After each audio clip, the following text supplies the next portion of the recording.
কি ভাবছো এখানে ভাসান ডান্স হচ্ছে? একদমই না হয়। এখানে গায়ে হলুদ হবে, তাই গায়ে হলুদের আগে বরমশাই খুব ভালোভাবে নেচে নিচ্ছে। আর যিনি বর বেশে আছেন উনি আমার থেকে 11 দিনের বড় দাদা। আর আমাদের বউ এখানে দাঁড়িয়ে দাঁড়িয়ে বেশ মজা করছে কিন্তু। আর দেখছো, বর কিন্তু বেশ ভালো এনজয় করছে।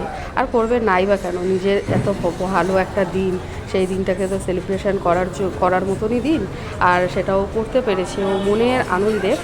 ভীষণ ভালোভাবে মজা করছে। আর শুধু ও না, আমরা প্রত্যেকে যারা যারা সেখানে হাজির হয়েছিলাম সবাই কিন্তু খুব ভালোভাবে মজা করেছিলাম। ছোটোর থেকে বড় প্রত্যেকে খুব ভালোভাবে এনজয় করেছিলাম। আর তোমরা দেখে তো সেটা বুঝতেই পারছো। যাই হোক, এখানে বেশ ভালোভাবেই রং মশাল টশাল ওড়ানো হয়েছে। আর তারপরে শুরু হয়েছিল গায়ে হলুদের পালা। সে গায়ে হলুদ তো হয়নি, যেন মানে হলুদ মেখে সবাই মিলে ভূত হয়ে গেছিলাম, জানো তো। মানে মনের মতন করে ওরা হলুদ মেখেছে আর ওদের দিনটাকে ওরা সেলিব্রেশন করেছে। ওরা ভীষণ ভালো থাকুক, সুস্থ থাকুক, ওদের আগামী জীবন খুব সফলতার হোক, এটা আমরা আশীর্বাদ করছি। আর তোমরাও সবাই আশীর্বাদ করো। তারপর গায়ে হলুদের পর খেলাম দুপুরবেলার খাওয়া দাওয়া। আমার তো অনুষ্ঠান বাড়িতে দুপুরবেলার খাওয়া দাওয়াটা দারুণ লাগে। বাড়ির সবাই মিলে দেওয়াদুয়ি করে খাওয়া হয়। আর এই যে ঝুরি আলু ভাজা, ডাল, আর মাছের মাথা দিয়ে পুঁই শাকের ঘন্ট, মাছের কালিয়া, এইগুলো দিয়ে খেতে কিন্তু দারুণ লাগে।